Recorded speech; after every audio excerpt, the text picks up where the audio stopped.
Assalamualaikum warahmatullahi wabarakatuh. Apa kabarnya hari ini? Sudah siap belajar? Kita mulai dengan basmalah ya. Bismillah. Hari ini Ibu akan menjelaskan tentang desain untuk multimedia interaktif berbasis halaman website dan media interaktif. Jadi tujuan pembelajaran kita pada kali ini adalah mampu menyebutkan tahap-tahap rancangan, yang kedua mampu menjelaskan konsep flowchart, dan yang ketiga mampu menjelaskan konsep storyboard. Konsep rancangan alur atau desain pada multimedia interaktif apa saja sih? Oke, yang pertama adalah tahap rancangan. Yang pertama ada tahap design treatment, yaitu design treatment bisa diterjemahkan sebagai sebuah istilah desain yang berhubungan dengan analisis jenis produk yang akan dibuat dan faktor-faktor yang dibutuhkan untuk membuatnya. Dalam hal ini terdapat objek yang ditampilkan dalam format animasi berulang dengan tujuan menarik perhatian pada audiens sehingga memiliki keinginan untuk mempelajarinya lebih lanjut. Beberapa hal yang dimaksud diantaranya yaitu pembatasan materi. Jadi, untuk menjaga media agar fokus mencapai tujuan yang diharapkan, harus fokus pada satu materi. Jadi, materinya tidak terlalu luas. Yang kedua adalah target audience. Target audience digunakan untuk menetapkan pengayaan desain, kekomplekan navigasi, warna, elemen, dan lainnya. Jadi setiap rentang usia itu kan berbeda-beda, jadi disesuaikan dengan target audiens yang akan diberikan multimedia ini.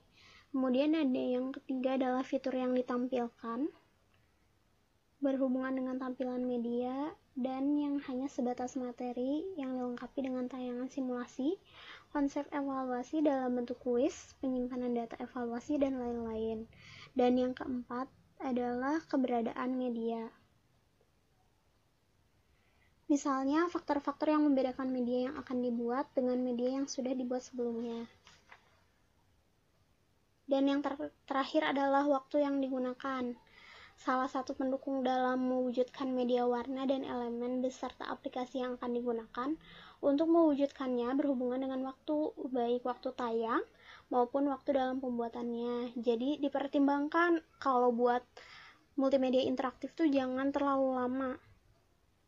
Dan yang kedua adalah tahap visual development phase, yaitu tahap ini lebih mudah dilakukan oleh seorang desain grafis.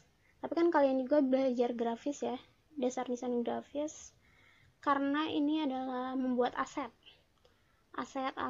membuat interface.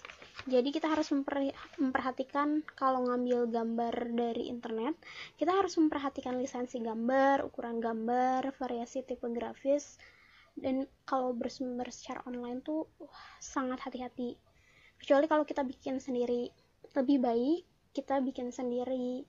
Selain konsepnya sesuai dengan apa yang kita inginkan, kita bisa melatih skill desain kita. Yang ketiga adalah tahap programming phase. Jadi di tahap ini adalah tahap pengkodean. Di sini biasanya kita mengerjakan flowchart dulu sebelum ke pengkodean pada Flash atau pada pemrograman website. Kita akan melakukan pengkodean flowchart atau diagram alur. Jadi terbayang seperti apa programnya sebelum kita melakukan pengkodingan. Kemudian yang terakhir adalah tahap testing.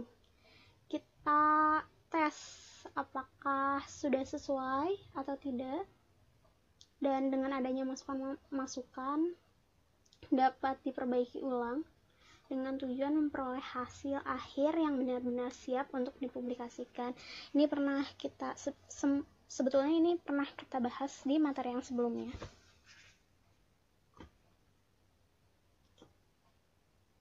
Nah, ini kita akan belajar flowchart. Ada yang tahu flowchart itu apa? Flow itu alir dan chart itu diagram ya. Kalau di bahasa Indonesia kan ya seperti itu, diagram alir. Kayak apa sih diagram alir itu? Oke, flowchart adalah bagan atau gambar yang menunjukkan urutan dan hubungan antara suatu proses dengan proses yang lainnya.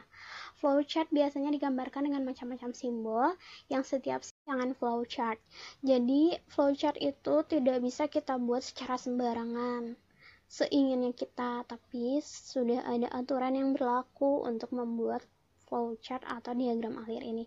Yang pertama adalah penyusunan flowchart diawali dari pojok kiri atas layar, dan yang kedua, setiap proses harus memiliki input dan output. Sudah jelas, kalau ada input pasti harus ada hasilnya kan, ada masukan ya ada keluaran. Yang ketiga, simbol harus selalu disesuaikan dengan jenis flowchartnya.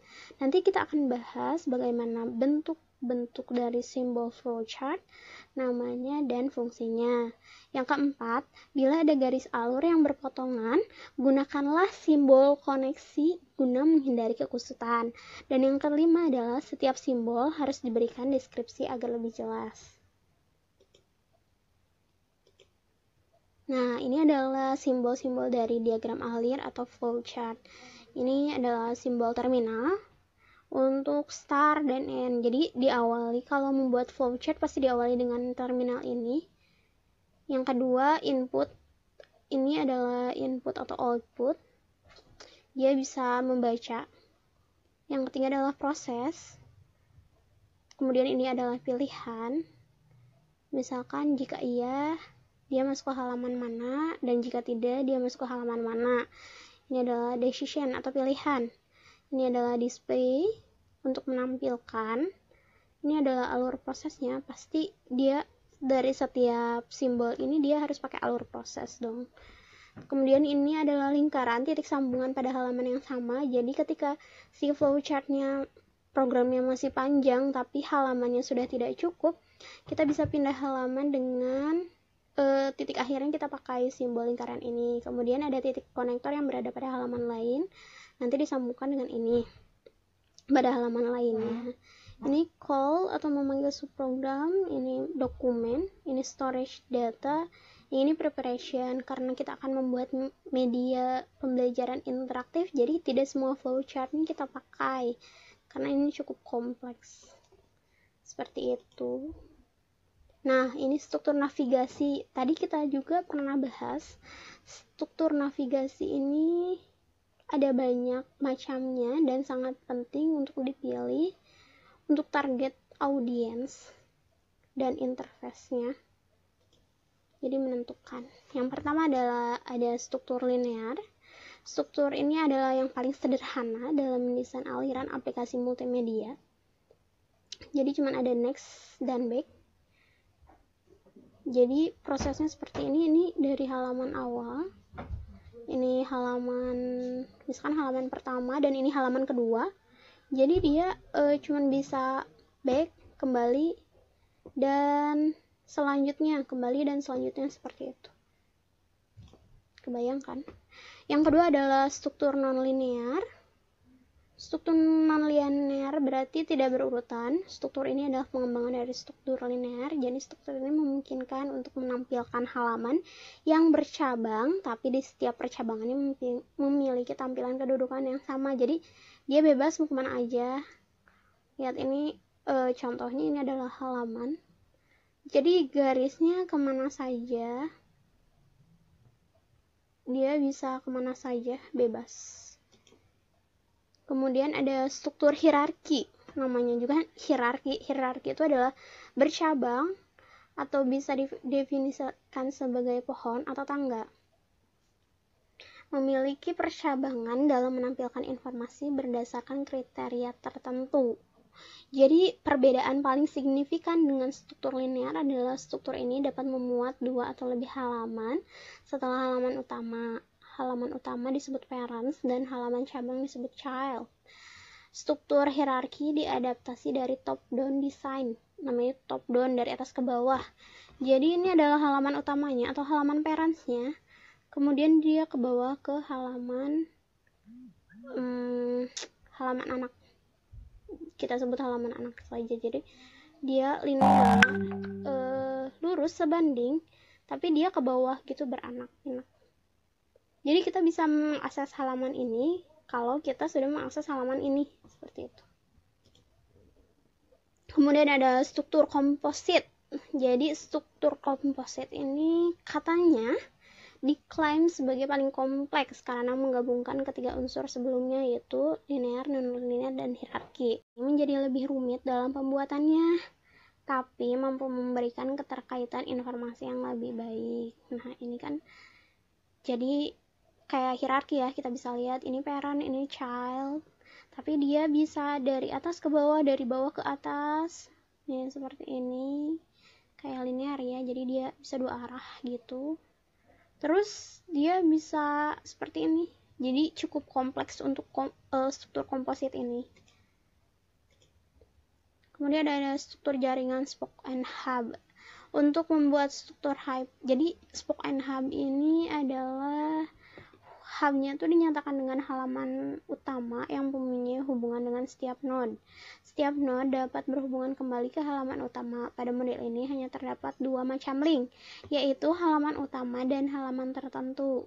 Dan dari halaman tersebut kembali ke halaman utama. Kebayang gak sih? Jadi ini bisa pakai hyperlink atau di coding nanti di flashnya atau nanti di webnya. Jadi nanti kayak di halaman utamanya tuh dikasih menu ke halaman-halaman tertentu, misalkan halaman 1 sampai halaman 3. Nah, ketika kita klik ke halaman 1, nanti di halaman satunya tuh hanya ada tombol home, jadi dia tidak bisa kemana-mana lagi, jadi dia hanya bisa ke halaman home, seperti itu. Oke, materi hari ini cukup sekian. Muwasafat hari ini ada satu ya. Nabi Shallallahu Alaihi Wasallam bersabda, tidak akan bergeser kaki manusia di hari kiamat dari sisi robnya, sehingga ditanya tentang 5 hal. Tentang umurnya, dalam apa ia gunakan, tentang masa mudanya, dalam apa ia habiskan, dan tentang hartanya, dari mana ia peroleh, dan dalam apa ia belanjakan, dan tentang apa yang ia amalkan, dari apa yang ia ketahui. Nah, ibu ingin garis bawahi yang tentang umurnya, dalam apa ia gunakan. Jadi, tentang masa mudanya, dalam apa ia habiskan. Jadi, karena kalian masih muda, kalian harus menggunakan masa muda ini seefektif mungkin, seproduktif mungkin, sebermanfaat mungkin bagi kalian, bagi agama, bagi lingkungan kalian. Jadi kalian harus menjadi penyebar kebaikan, seperti itu. Oke, sekian materi hari ini. Gimana? Kalau ada pertanyaan bisa ditanyakan di portal e-learning ya. Terima kasih atas perhatiannya. Wassalamualaikum warahmatullahi wabarakatuh.